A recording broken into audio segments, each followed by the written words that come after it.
দৈত্য শহর সংশয়কে দেখিল হইতে অদ্ভুত কাণ্ড কিবা অর্থে কাগজে মই করিম প্রকার কি রে মহা অঘটন ঘটিল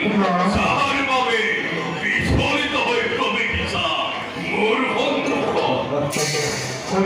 দৈত্য শহর কখন ঘটে আপনার ভক্তিদের লক্ষ্য বিরে ত্রিভুবন জয় করি অবৈধ পাতালে করেছিল প্রবেশে